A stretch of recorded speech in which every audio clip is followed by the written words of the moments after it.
Buenos días y buenas tardes a todos. Agradeceros la presencia fundamentalmente y también agradecer a la organización el que haya considerado que esté en este tan importante evento. Si os parece, compartimos la pantalla. Vamos a hablaros del papel social que tienen los espacios de creadores, de fabricantes, los llamados en inglés makerspace, que a veces también aparecen con el término de FACLAB o Thinker in Space, y su objetivo en cuanto a la inclusión social y el apoyo a la economía, a nivel local especialmente. Para cualquier consulta, aquí tenéis mi nombre, Julio Alonso Arévalo, pertenezco a la Universidad de Salamanca y ese es mi correo para cualquier consideración al respecto. Lo que me une un poquito, lo que me relaciona con el tema de makerspace, de espacios de creación de fabricantes, es que he seguido esta línea desde ya hace unos años, cuando comenzó el movimiento en bibliotecas, allá aproximadamente por el año 2010, 2011, y luego he sistematizado todos estos conocimientos que he aprendido a través de 2 libros. El primero lo publiqué hace 2 años con la Universidad Oberta de Cataluña y con el Profesional de la Información, que es el que veis a la izquierda, que se titula Makerspace en bibliotecas, y es un desarrollo más teórico sobre el concepto de espacios creativos. El segundo libro que tenéis a vuestra derecha es un libro con un carácter más práctico, donde podéis encontrar cómo se diseña un espacio de aprendizaje, qué actividades y qué herramientas se pueden utilizar en este tipo de espacios.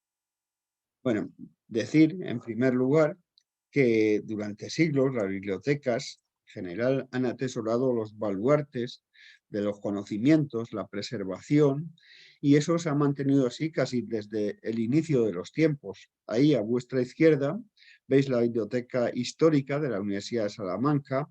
Es una biblioteca que surgió en el año 1218, cuando se crea la universidad, ya hace 8 siglos, aunque el edificio este ya es posterior, porque es del siglo XVII. Además, es la tercera universidad más antigua del mundo y además fue el modelo para las bibliotecas universitarias en el Nuevo Mundo. La primera biblioteca universitaria en el Nuevo Mundo es la de San Marcos, que se hace un poco a imagen y semejanza de la biblioteca o de la Universidad de Salamanca.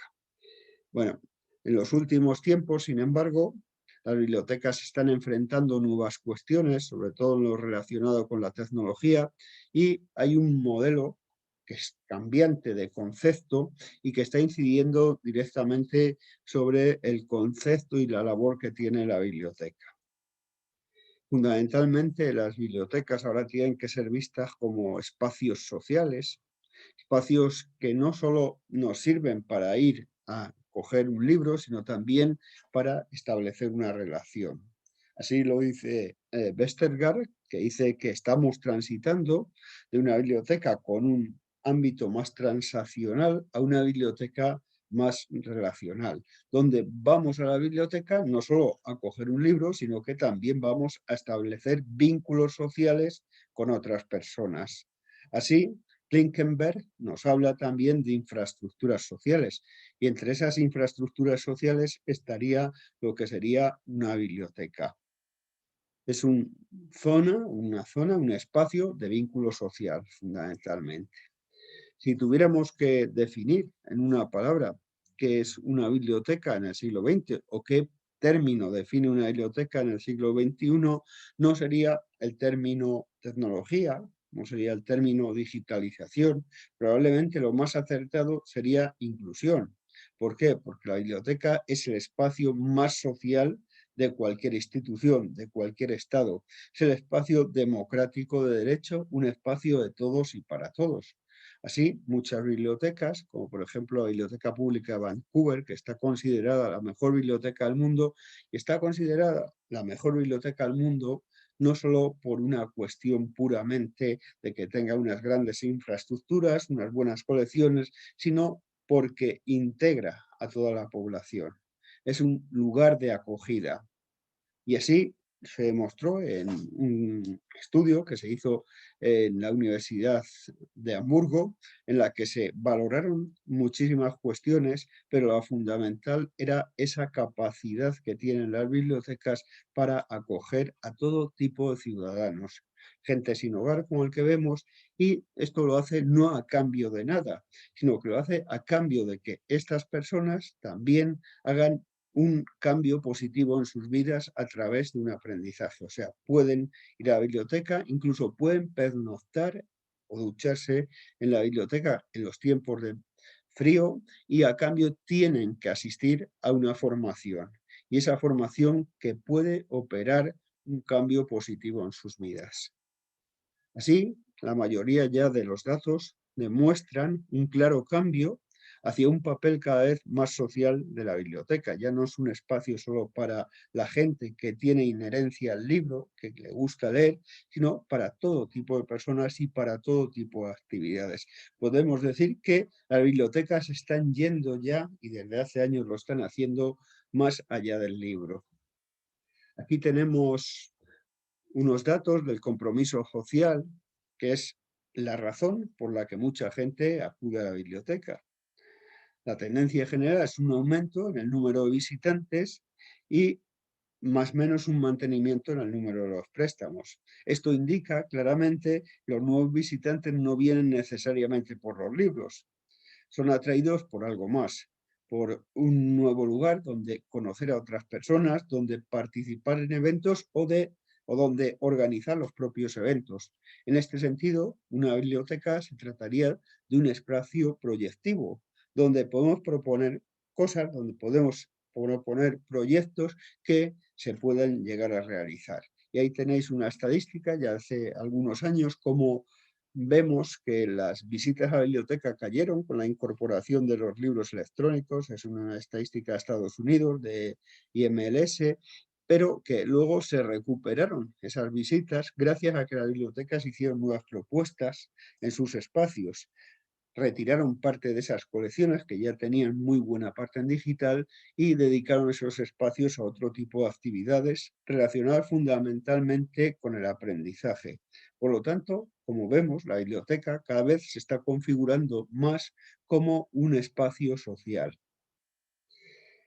Y es importante ser consciente de este papel que estamos asumiendo ahora mismo las bibliotecas y que tiene un impacto en las vidas y en las vidas personales de las personas. Hay dos proyectos, por una parte un proyecto europeo, que es este que vemos ahí, que las bibliotecas cambian vidas, y según este proyecto, el año pasado 24 millones de personas acudieron a actividades que se realizan en la biblioteca que no tenían que ver precisamente con el libro.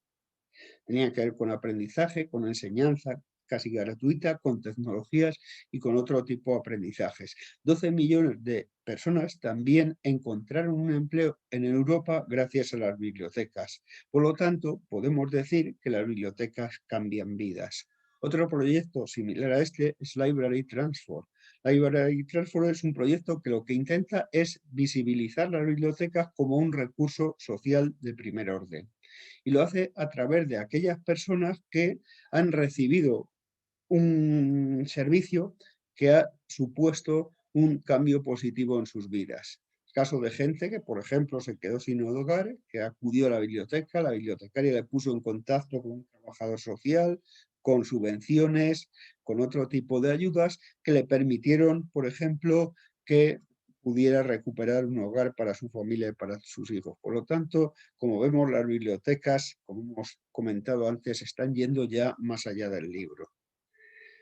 Una cosa primordial o una estrategia fundamental en la biblioteca del siglo XXI es el espacio. Ahí vemos un espacio que es una biblioteca completamente diáfana, una biblioteca que invita a estar cómodo, a entrar, a realizar distintas actividades, pero si nos apercibimos, esta biblioteca no tiene ningún libro. Es la biblioteca de la Universidad Libre de Filadelfia.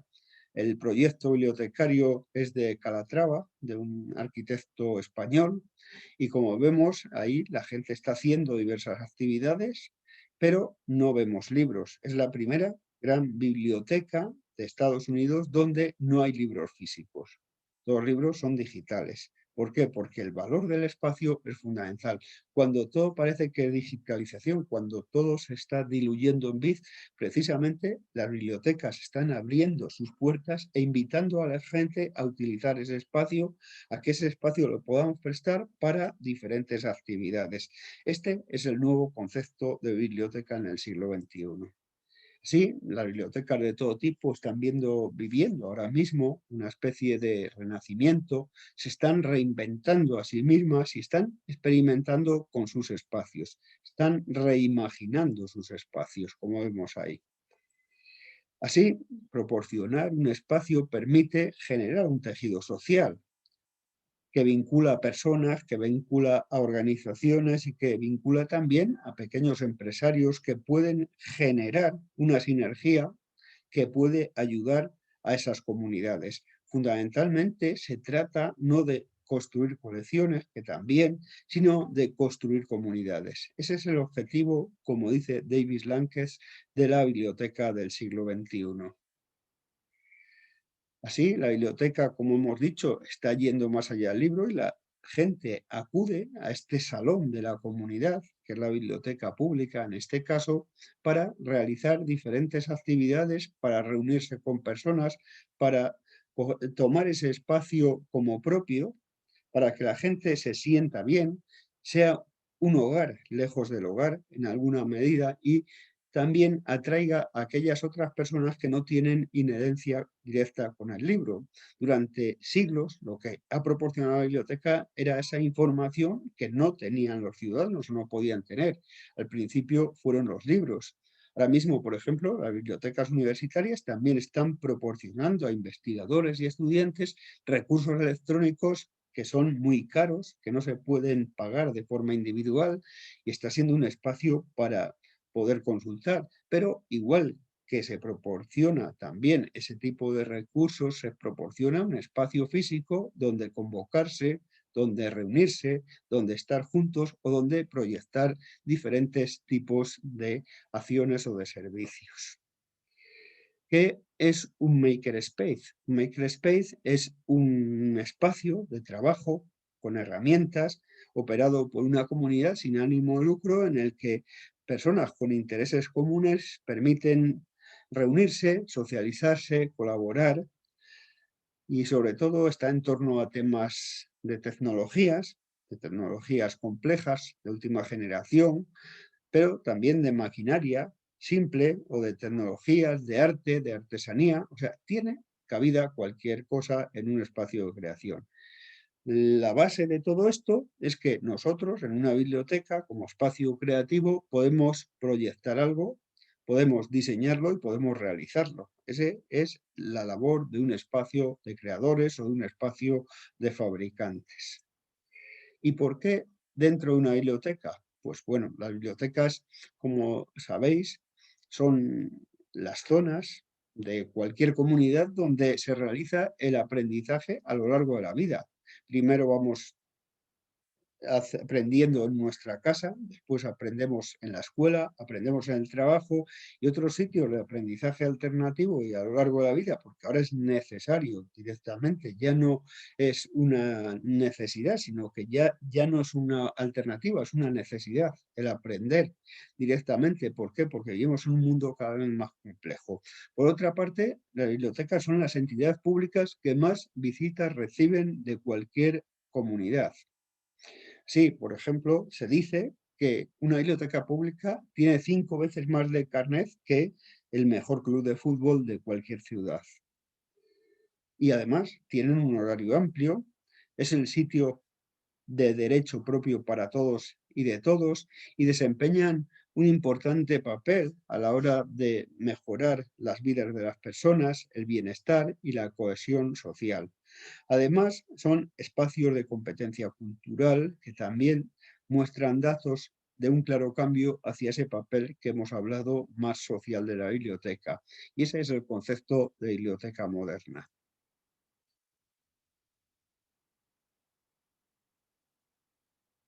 Un momento. Vale.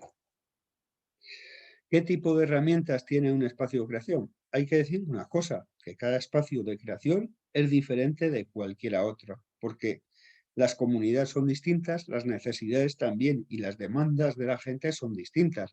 Si hay unas herramientas que son comunes, o casi todos este tipo de espacios disponen, como puede ser una impresora 3D, como puede ser fotografía digital, diseño gráfico, realidad aumentada, grabación de audio, grabación y edición de vídeo, electrónica, robótica, pero también incluyen herramientas básicas, como hemos dicho, como puede ser arte, artesanía, préstamo de herramientas básicas en un pequeño armario donde se donan herramientas y se prestan, jardinería, agricultura, cocina, cortadoras, soldadoras, o sea, maquinaria también ruidosa o de gran tamaño en aquellos que lo posibiliten. Pero la clave es la siguiente, que cada comunidad tiene sus propias propuestas, su propia historia, su propia situación, su propia economía, y en función de eso es cómo responde el Makerspace, qué tipo de actividades o qué tipo de herramientas dispone.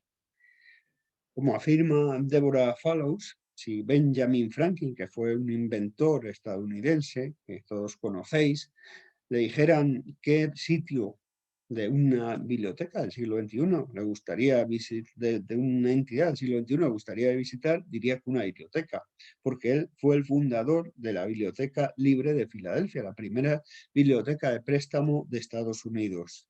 O sea, la primera biblioteca eminentemente pública.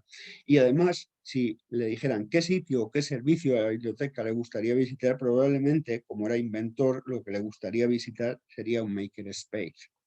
Los espacios de creación no son tampoco algo nuevo, surgieron ya en la Alemania de los años 80, como es el caso que veis ahí, que es Chaos, donde informáticos, hackers, se reunían para compartir código, para compartir aprendizajes y enseñanzas. Este tipo de laboratorios ciudadanos sin ánimo de lucro, cooperativos, se fueron incrementando en otras ciudades de Alemania, de Europa y también en Estados Unidos.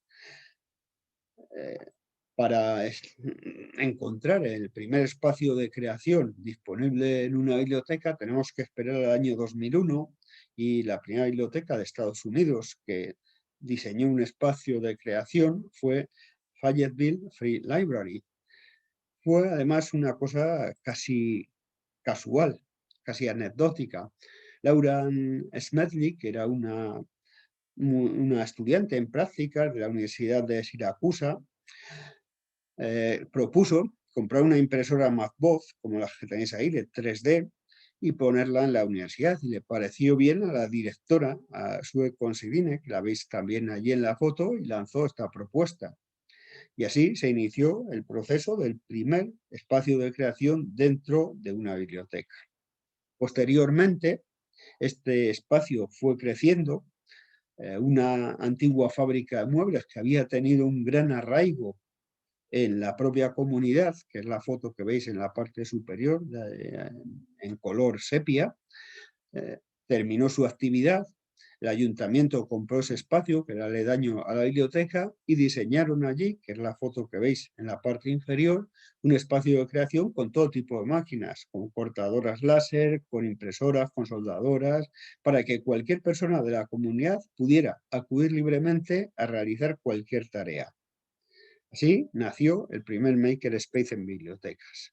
Sin embargo, esta idea de biblioteca como laboratorio donde pueden acudir cualquier persona tiene un componente práctico, es un espacio donde nosotros no vamos a hacer una cosa por obligación, como sucede cuando aprendemos en casa o cuando aprendemos en la escuela, sino que vamos allí a relajarnos, a conocer gente, a trabajar y a aprender de otros. No se da también una equivalencia de talentos, sino que hay gente que es experto, que son los mentores, que ayudan a los que son menos expertos, y allí se produce un intercambio de conocimientos, pero no solo en un área concreta, sino en diversas áreas. Eso es algo que se denomina polinización cruzada, y esto tiene un enorme potencial, que le diferencia, por ejemplo, de un laboratorio en una universidad. El hecho, por ejemplo, de disponer de diferentes herramientas, de diferentes expertos en diferentes ámbitos, puede llevarnos pues, a buscar la innovación, a rentabilizar eso o a crear empresas directamente. Y además, el concepto de espacio de creación no es en absoluto incompatible con la idea tradicional que tenemos de una biblioteca. Igual que aprendíamos de los libros, podemos aprender también de cómo utilizar una herramienta o de cómo formarnos para nuestro futuro laboral. Y otra cosa importante es que cada vez las empresas exigen que las personas tengan una formación práctica y los modelos de aprendizaje también están en consonancia con eso, hacia un aprendizaje más experiencial, hacia un aprendizaje más basado en conocer cosas, independientemente del área de conocimiento en el que esté. Incluso las personas de humanidades, por ejemplo, necesitan también disponer de competencias en otro tipo de tecnologías. A esto es a lo que se llama alfabetización creativa. Como sabéis, existen no solo una alfabetización, empezamos hablando en bibliotecas de alfabetización informacional referida a cómo manejar la información, pero luego existe alfabetización visual, alfabetización mediática o cómo conocer la información a través de los medios o alfabetización creativa. Es un concepto que va más allá de sentarse con un libro, un enfoque holístico que incorpora actividades que fortalecen las habilidades de lectura. Por lo tanto, es un complemento a la lectura. Hay gente que a lo mejor nunca ha leído un libro, pero quiere saber cómo desarrollar un proyecto con una impresora 3D y gracias a un espacio de creación llega al libro. Esto sucede, por lo tanto, hay un feedback, una retroalimentación desde la alfabetización creativa a la alfabetización informacional y a la viceversa. Lo que está proporcionando es un enfoque hacia un tipo de aprendizaje más amplio. El espacio de creación, el makerspace, el FACLab, el laboratorio, no es incompatible, como hemos dicho, con el concepto de biblioteca, ni sustituye al concepto de biblioteca. Lo que está sucediendo es que es un servicio más de apoyo a la enseñanza, de apoyo al aprendizaje que proporcionan las bibliotecas y que genera un valor para las comunidades. Esa es la clave. El hecho de crear, además, es algo intuitivo, es un impulso natural. Desde el inicio de los tiempos, cualquier persona se hacía sus cosas. Cuando ha llegado ya la fabricación, se producían estándares no personalizados que han mitigado un poquito el hecho o este impulso natural de crear.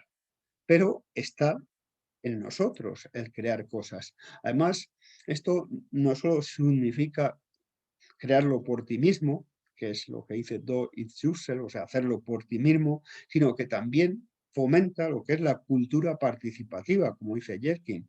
No son únicamente las personas ya consumidores de información o de otro tipo de cosas, sino que también cada vez se conciben más como creadores. Y esto está en todas las tendencias que estamos viendo de bibliotecas universitarias, de informes, en el que la gente no solo quiere ser consumidor pasivo, sino que quiere participar, quiere crear.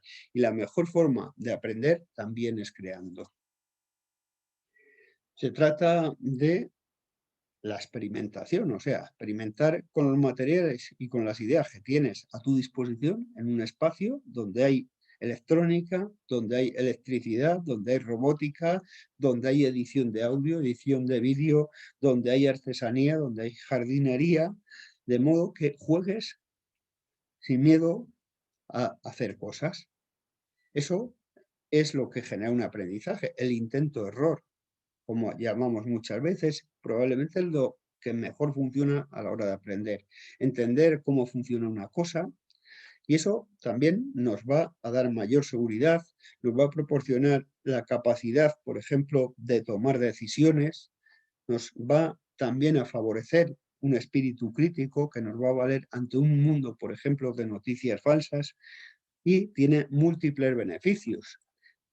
La exploración lúdica es crucial en el aprendizaje y si la hacemos en grupo, todavía mucho mejor, porque también aprendemos otra cosa muy importante, otra habilidad blanda, que es el trabajo en equipo. Además, según un estudio de Stuart Brown, aquellos niños que cacharreaban y terminaban destrozando un juguete son luego las personas que tienen mayor capacidad de iniciativa, más resolutivas, aunque la mayor parte de ellos, como pone ahí, dejaban los juguetes completamente utilizados, pero tenían esa curiosidad innata por ver cómo funcionaban las cosas. Yo confieso que de pequeño era así. Veía cómo funcionaba algo, luego intentaba ver cómo iban las tripas por dentro.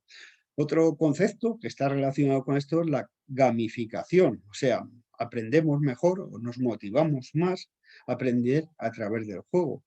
Esto favorece la innovación, favorece el progreso, que son los motores que dan la prosperidad económica fundamentalmente. Y además, los empresarios, aparte de exigir competencias o habilidades técnicas, cada vez tienen más en cuenta cuando alguien va a solicitar un empleo otro tipo de habilidades, lo que llaman habilidades blandas o habilidades interpersonales, como la capacidad de negociación, de motivación, de toma de decisiones, de liderazgo, de comunicación o la capacidad de influencia que puedes tener sobre un grupo, el trabajo en equipo directamente. Estas habilidades cada vez son más tenidas en cuenta a la hora de la empleabilidad. La filosofía que sustenta el concepto de espacios de creación se basa en lo que Oldenburg llamó un tercer espacio. Como os comentaba antes, existen 3 espacios de aprendizaje. El primer espacio de aprendizaje es nuestra casa, donde aprendemos a hablar, donde aprendemos las primeras normas de educación. Luego aprendemos después en la escuela a leer, a escribir, a sumar, y aprendemos en la universidad y en el instituto. Y luego están esos otros espacios donde también aprendemos, pero no hacemos un aprendizaje reglado, no hacemos un aprendizaje formal, sino donde vamos a experimentar, donde estamos a gusto, donde nos sentimos bien, donde establecemos relaciones. Eso sería un tercer espacio. Los terceros espacios tienen una serie de características. Es un espacio neutral. En ese espacio no existen personas jerárquicamente superiores. Todos somos iguales. Es un espacio también de afinidad, donde confraternizamos con los demás. Es un espacio de accesibilidad. Todos los makerspace tienen unas normas de accesibilidad para que cualquier persona con movilidad reducida pueda desenvolverse de forma individual. Además, es un espacio inclusivo, es un espacio de todos y para todos, un espacio de acogida donde cuando vas te sientes bienvenido. Es un espacio que además fomenta la identificación con el grupo, la pertenencia a una comunidad, se da un ambiente desenfadado, un ambiente no formal, como hemos dicho antes, y es un sitio con zonas de descanso donde se posibilita la conversación, que dé lugar a nuevos proyectos, a nuevas colaboraciones, a cooperaciones. Fundamentalmente, esas son las características de los terceros lugares. Así, estos terceros lugares son anclas o hubs, conectores ciudadanos que facilitan y fomentan las interacciones más amplias y más creativas. Y también los sistemas de autoayuda. Erich Klinkenberg, que ya os he nombrado antes, tiene un libro que es muy bueno, que se titula Palace for People, y nos dice, fijaos esta frase tan bonita, porque donde quiera que la gente se cruza y se detiene, donde quiera que nos reunimos formalmente, donde entablamos una conversación y nos conocemos unos a otros, las relaciones florecen y surgen comunidades. Y donde las comunidades son fuertes, las personas son más seguras y saludables, la delincuencia disminuye y la estabilidad se arraiga. Por lo tanto, es un espacio que favorece una mejor interacción social. En otras palabras, en un tercer lugar, es donde vas, te relajas, te relacionas con amigos y donde haces nuevas amistades. Sería lo que se dice un hogar lejos del hogar, un sitio donde te encuentras bien. Además suele ser un lugar adaptable. Este es el caso del People Space, por ejemplo, de la Universidad de Berkeley, donde tú puedes adaptar tu propio espacio para realizar una actividad. Son sitios modulares, como veis, que se adaptan a un cambio, porque vivimos en una sociedad de cambio continuo, de cambio acelerado, que permite nuevos tipos de espacios o nuevos diferentes tipos de interacciones. Los terceros lugares son importantes para la sociedad civil, también para la democracia, para el compromiso cívico y para el establecimiento de sentimientos de pertenencia a una comunidad. Todo esto se trataría de un potencial de proyectos de desarrollo desde la biblioteca que fomente el intercambio de conocimientos, de habilidades y de ideas. Y esto produce una sinergia que fortalece la colaboración, refuerza los lazos de comunidad, genera un cemento, un tejido social y la capacidad de resiliencia de las personas. La capacidad de resiliencia es la capacidad de empatizar con una persona y de sobreponerse también a las situaciones adversas.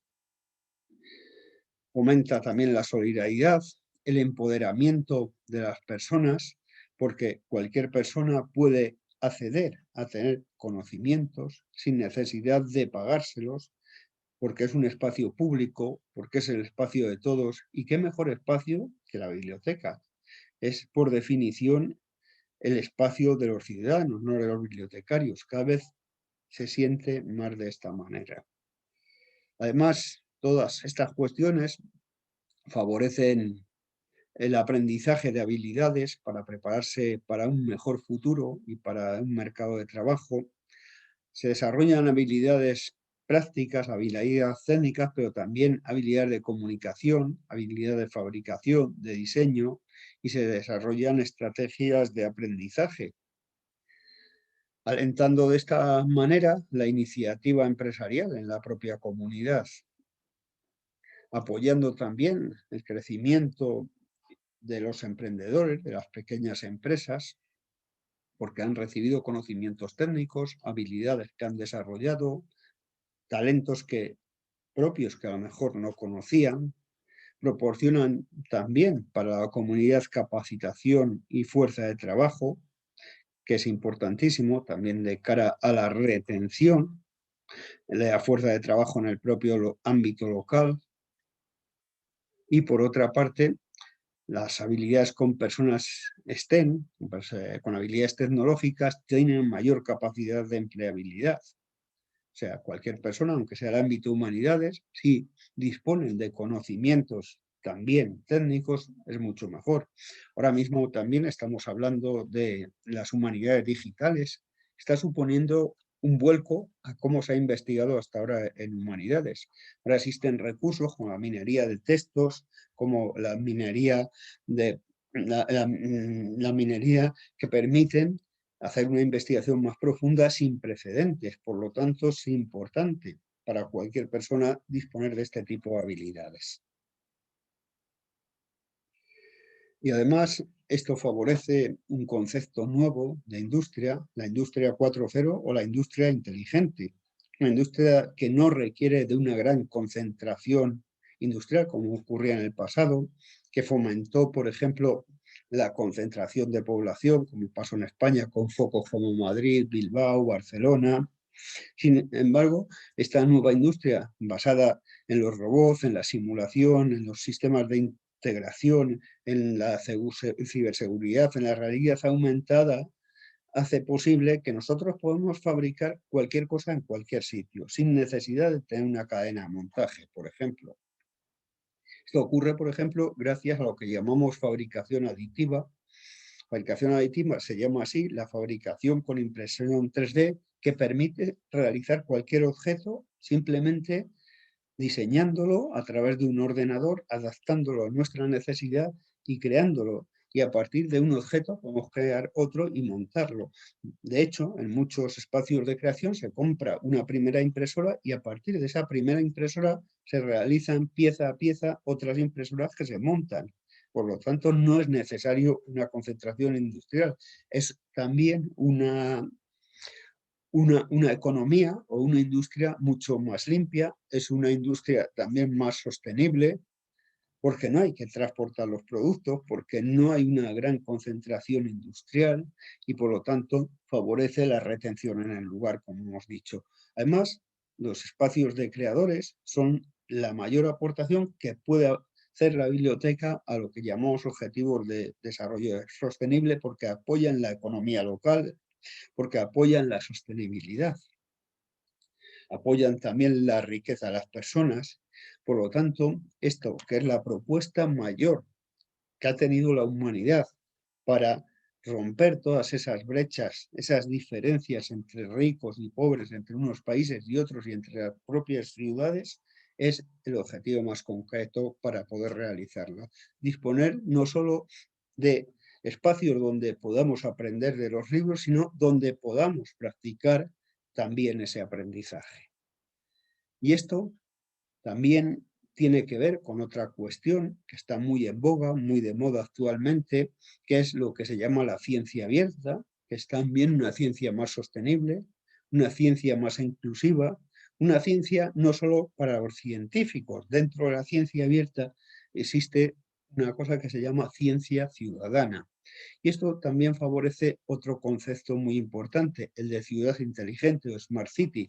Es aquella que utiliza el potencial de la tecnología y la innovación junto al resto de recursos para promover una ciudad más eficiente, un desarrollo más sostenible y, en definitiva, mejorar la calidad de vida de los ciudadanos. En conclusión, a esta exposición, ¿qué podemos decir? Que las bibliotecas están ya sirviendo a las personas en múltiples formas, no solo a través de la lectura, sino también de actividades de tipo creativo, como son las que hemos visto.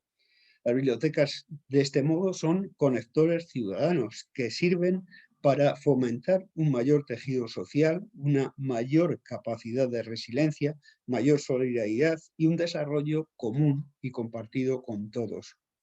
Por otra parte, también estos espacios están ofreciendo múltiples beneficios para sus comunidades, por ejemplo, la riqueza que se genere en el lugar para que la gente permanezca, para que estemos lejos de este concepto también que ahora tanto se habla, que es el de espacios vaciados, ciudades vaciadas, y también es la promesa de que el futuro de la biblioteca está asegurado.